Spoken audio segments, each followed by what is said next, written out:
Rapid preparation में आप सभी का स्वागत है। आज हमारे पास उत्तर प्रदेश के नदी तंत्र पर नक्शों और कुछ रिसर्च नोट्स का एक पूरा बंडल है जी।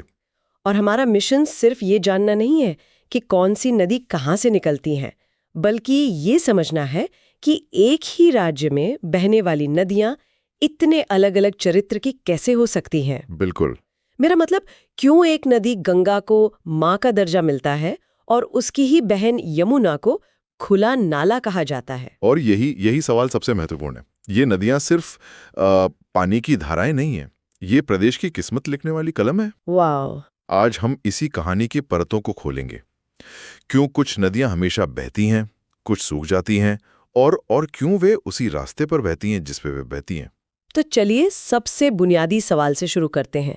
जब उत्तर प्रदेश का नक्शा देखते हैं तो एक बात साफ नजर आती है। ज्यादातर बड़ी नदियां उत्तर पश्चिम से दक्षिण पूरब की तरफ जा रही हैं।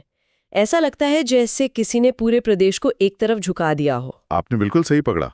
ये कोई इत्तेफाक नहीं है, यह प्रदेश की जमीन का प्राकृतिक ढाल है। प्राकृतिक ढाल? हाँ, मतलब पूरा भूभाग एक झुके हुए टेबल की तरह है, जो उत्तर पश्चिम में ऊंचा और दक्षिण पूरब की ओर नीचा होता जाता है। अच्छा। और पानी वो तो अपना रास्ता खुद ढूंढता है और हमेशा ढलान की तरफ बहता है। इसलिए गंगा, यमुना, घाघरा सब इसी दिशा का पालन करती हैं। एक मिनट, लेकिन ये तो अजीब बात है। अगर पूरा प्रदेश ही एक दिशा में झुका हुआ है तो कोई नदी उल्टी दिशा में, मतलब दक्षिण से उत्तर की तरफ कैसे बह सकती है? हाँ, ये तो गुरुत्वाकर्षण के नियम के खिलाफ हुआ। हाँ, यही तो भूगोल का जादू है। देखिए, बड़ा नियम तो काम करता है, लेकिन स्थानीय बनावट उसे तोड़ सकती है। स्थानीय बनावट कैसे? उत्तर प्रदेश का जो दक्षिणी हिस्सा है, जो मध्य प्रदेश के पठारी भाग से जुड़ा है जी, वो खुद उत्तर के मैदानी भाग से ज्यादा ऊंचा है। इसलिए वहां से निकलने वाली चंबल, बेतवा या केन जैसी नदियां अच्छा, वो पहले अपनी स्थानीय ढलान के हिसाब से उत्तर की ओर बहती हैं और फिर मैदानी इलाके में आकर गंगा यमुना के बड़े सिस्टम में शामिल हो जाती हैं। अच्छा, तो मतलब ढलान का एक बड़ा सिस्टम है और उसके अंदर छोटे छोटे लोकल सिस्टम भी काम कर रहे हैं। बिल्कुल सही। अब अगर इनके उद्गम यानी इनके जन्म की जगह को देखें तो हमारे स्रोतों में इन्हें 3 अलग अलग श्रेणियों में बांटा गया है। हाँ, और ये वर्गीकरण इनके पूरे स्वभाव को समझने के लिए बहुत जरूरी है। इसे आप ऐसे समझिए। बताइए। पहली श्रेणी है हिमालयी नदियों की। ये वो अमीर बच्चे हैं जिन्हें विरासत में ग्लेशियर की कभी ना खत्म होने वाली दौलत मिली है। हाँ, दिलचस्प है। तो इसलिए उनके पास साल भर पैसा यानी पानी रहता है। गंगा और यमुना इसी खानदान से हैं। और बाकी दो, वो भी इतनी ही खुशकिस्मत है? नहीं, दूसरी श्रेणी है मैदानी नदियों की। ये मिडिल क्लास की तरह हैं, जो पूरी तरह से मौसम यानी अपनी कमाई मतलब बारिश पर निर्भर हैं। अच्छा। ये मैदान की किसी झील या दलदल से चुपचाप जन्म लेती हैं, जैसे गोमती। और तीसरी श्रेणी है पठारी नदियों की। ये दिहाड़ी मजदूरों जैसी हैं, जिन्हें जब मानसून का काम मिलता है तो उनमें जाना जाती है, वरना वो अक्सर खाली हाथ यानी सूखी रहती हैं। चंबल और बेतवा जैसी नदियां? बिल्कुल, वो इसी श्रेणी में आती हैं। वाह, ये तुलना तो हमेशा याद रहेगी। तो चलिए अब इस कहानी की मुख्य किरदार यानी गंगा से ही मिलते हैं। जी। स्रोतों में बताया गया है कि गंगा का जन्म भी एक संगम से होता है। ये बात शायद बहुत से लोगों को नहीं पता होगी। बिल्कुल, ज्यादातर लोग मानते हैं कि गंगा का उद्गम गंगोत्री ग्लेशियर है, लेकिन तकनीकी रूप से देखें तो गंगोत्री से जो बर्फीली धारा निकलती है उसका नाम भागीरथी है। भागीरथी? हाँ, कुछ दूर आगे देवप्रयाग नाम की जगह पर भागीरथी एक और शक्तिशाली पहाड़ी नदी अलकनंदा से मिलती है। अच्छा। और जब ये दोनों बहनें वहां गले मिलती हैं, तब जाकर जन्म होता है उस नदी का, जिसे हम और आप गंगा कहते हैं। और गंगा से जुड़े कुछ तथ्य वाकई हैरान करते हैं। 2525 किलोमीटर की लंबाई के साथ ये भारत की सबसे लंबी नदी है और 2008 से राष्ट्रीय नदी भी है। जी। लेकिन इससे जुड़ा एक वैज्ञानिक तथ्य है जो मुझे सबसे ज्यादा आकर्षक लगा। आप बैक्टीरियोफेज की बात कर रही हैं? हाँ, कि गंगा के पानी में एक ऐसा वायरस होता है जो खराब बैक्टीरिया को मार देता है, जिससे पानी अपने आप साफ होता रहता है। सही बात है। तो क्या इसका मतलब यह है कि गंगा को साफ करने की जरूरत ही नहीं है, वो खुद अपनी सफाई कर लेती है? या फिर हमने इतना प्रदूषण कर दिया है कि उसका ये प्राकृतिक डिफेंस सिस्टम भी अब जवाब दे रहा है? आपने नब्ज पकड़ ली। गंगा की ये क्षमता अभूतपूर्व है, लेकिन असीमित नहीं है। एक सीमा तक वह प्रदूषण को झेल सकती है, उसे साफ कर सकती है, लेकिन जब हजारों फैक्ट्रियों का केमिकल और करोड़ों लोगों का सीवेज बिना ट्रीटमेंट के उसमें डाला जाएगा, तो उसका प्राकृतिक सिस्टम भी हार मानने लगता है। बिल्कुल। और यही आज की सबसे बड़ी लड़ाई है। और गंगा की यात्रा अकेली नहीं है। इसके समानांतर एक और कहानी बहती है, और वो है यमुना की, गंगा की सबसे लंबी सहायक नदी। जी। लेकिन दोनों के चरित्र में जमीन आसमान का फर्क है। बिल्कुल। यमुना निकलती तो यमुनोत्री ग्लेशियर जैसे पवित्र स्रोत से है, लेकिन दिल्ली और आगरा जैसे शहरों से गुजरते हुए उस पर प्रदूषण का इतना बोझ लाद दिया जाता है कि प्रयागराज में गंगा से मिलने तक वो अपनी पहचान लगभग खो चुकी होती है। हाँ, इसीलिए तो उसे खुला नाला जैसी दर्दनाक उपाधि मिली है। ये सच में चिंता का विषय है।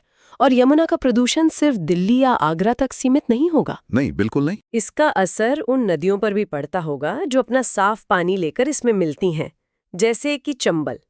चंबल तो खुद एक बहुत ही अनोखी नदी है। अनोखे से भी ज्यादा। चंबल का नाम आते ही दिमाग में बीहड़ और डाकुओं वाली फिल्में घूमने लगती हैं। हाँ, सही बात है। और ये सिर्फ कहानियां नहीं है, इसका सीधा संबंध नदी के स्वभाव से है। वो कैसे? क्या नदी का इसमें सच में कोई रोल है? बिल्कुल है। चंबल कोई शांत नदी नहीं है। ये पठार से तेजी से उतरती है और अपने रास्ते में आने वाली नरम मिट्टी को बेरहमी से काटती चली जाती है। अच्छा।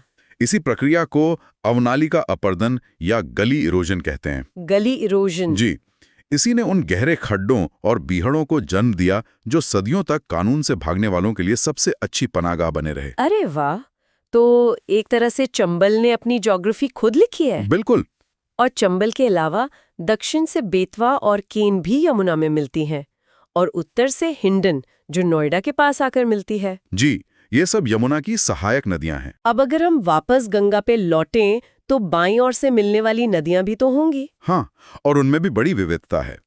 बाईं ओर से गंगा में मिलने वाली ज्यादातर नदियां हिमालय से आती हैं, जैसे रामगंगा, जो जिम कॉर्बेट नेशनल पार्क से होकर गुजरती है। बिल्कुल, पार्क के दिल से होकर गुजरती है और कन्नौज के पास गंगा में मिल जाती है। लेकिन गोमती इनमें बिल्कुल अलग है। वो पहाड़ से नहीं, मैदान से ही पैदा होती है। मतलब गोमती एक मैदानी नदी है। तो क्या इसका शहर की संस्कृति पर भी कोई असर पड़ता है, जैसे लखनऊ गोमती के किनारे है? ये एक बहुत दिलचस्प अवलोकन है।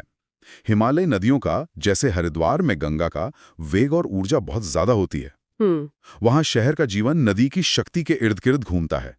इसके उलट गोमती का बहाव शांत है, ठहरा हुआ है। अच्छा। शायद यही वजह है कि इसके किनारे लखनऊ और जौनपुर जैसे इत्मीनान और तहजीब वाले शहर बसे। नदी का चरित्र शहर के चरित्र को गढ़ता है। और एक कारण है, इसके पीछे भौगोलिक और सांस्कृतिक दोनों कारण हैं। जब यह नदी तिब्बत के ग्लेशियर से निकलकर ऊंचे संकरे पहाड़ों में गरजती हुई बहती है तो उसे करनाली कहते हैं। करनाली। जब ये मैदानी इलाकों में फैलकर शांत होती है तो इसका नाम घाघरा हो जाता है। और सरयू? और जब ये अयोध्या पहुंचती है, जहां इसका सांस्कृतिक और धार्मिक महत्व चरम पर है, तो इसे श्रद्धा से सरयू कहा जाता है। अच्छा, तो ये एक ही जीवन के 3 अलग-अलग चरण देखने जैसा है। बिल्कुल। और पूर्वी उत्तर प्रदेश की तरफ जाएं तो राप्ती और गंडक जैसी नदियां हैं। राप्ती के साथ तो गोरखपुर का शोक जैसा भारी भरकम नाम जुड़ा है। और ये नाम उसे यूं ही नहीं मिला। राप्ती अपना रास्ता बदलने और मॉनसून में अचानक विकराल रूप धारण करने के लिए कुख्यात है, जिससे हर साल बाढ़ आती है। और गंडक? वहीं गंडक नदी नेपाल से आती है और उत्तर प्रदेश बिहार के बीच एक प्राकृतिक बॉर्डर की तरह काम करती है। हमने उन नदियों की बात की जो यमुना में मिलकर फिर गंगा में मिलती हैं। लेकिन क्या कोई ऐसी भी बड़ी नदी है जो पठार से निकलकर सीधे गंगा में अपना वजूद मिलाती हो? हाँ, दक्षिण से सीधे गंगा में मिलने वाली 2 प्रमुख नदियां हैं, टोंस और सोन। सोन नदी। सोन नदी की कहानी खास है। ये मध्य प्रदेश की अमरकंटक पहाड़ियों से निकलती है, ठीक उसी जगह से जहां से नर्मदा पश्चिम की ओर बहती है। अच्छा। और सोन नदी के रेत में सोने के कण पाए जाने की किंवदंतियों के कारण इसे स्वर्ण नदी भी कहा जाता है। तो ये पूरा एक जटिल और जिंदा नेटवर्क है। प्रयागराज में यमुना गंगा का संगम तो विश्व प्रसिद्ध है ही जी। लेकिन कन्नौज में रामगंगा का और गाजीपुर में गोमती का संगम भी उतना ही महत्वपूर्ण है। और इस पूरे सिस्टम का एक और महत्वपूर्ण सदस्य है जिसके बारे में जानना जरूरी है। आप गंगा डॉल्फिन की बात कर रही हैं? जी, जिसे 2009 में राष्ट्रीय जलीय जीव घोषित किया गया। ये सिर्फ एक मछली नहीं है, नहीं, बल्कि गंगा के इकोसिस्टम के स्वास्थ्य का थर्मोमीटर है। अगर डॉल्फिन दिख रही है, मतलब नदी अभी जिंदा है, सांस ले रही है। और इसी सांस को बनाए रखने के लिए 2014 में नमामि गंगे जैसा विशाल प्रोजेक्ट शुरू किया गया। ये इस बात का सबूत है कि हमें खतरे का एहसास हो चुका है। सही बात है। एक और नदी शारदा या काली नदी पीलीभीत में भारत और नेपाल के बीच सीमा बनाती है। ये दिखाता है कि नदियां सिर्फ राज्यों को नहीं, देशों को भी जोड़ती और अलग करती हैं। तो आज हमने उत्तर प्रदेश के नदी तंत्र की एक गहरी पड़ताल की। हमने देखा कि कैसे एक भौगोलिक ढाल ने पूरे प्रदेश की किस्मत लिख दी। हमने नदियों को उनके स्वभाव के हिसाब से 3 वर्गों में बांटा: अमीर हिमालयी, मिडिल क्लास मैदानी और मेहनतकश पठारी। जी। और फिर हमने गंगा यमुना के विशाल परिवार और उनकी सहायक नदियों की कहानियों को समझा। और ये पूरी बातचीत हमें वापस उसी सवाल पर ले आती है जिससे हमने शुरुआत की थी। जी। एक तरफ गंगा है, जिसके पास बैक्टीरियोफेज जैसा अपना प्राकृतिक वाटर प्यूरिफायर है। दूसरी तरफ यमुना है, जो इंसानी लापरवाही के बोझ तले खुला नाला बन गई है।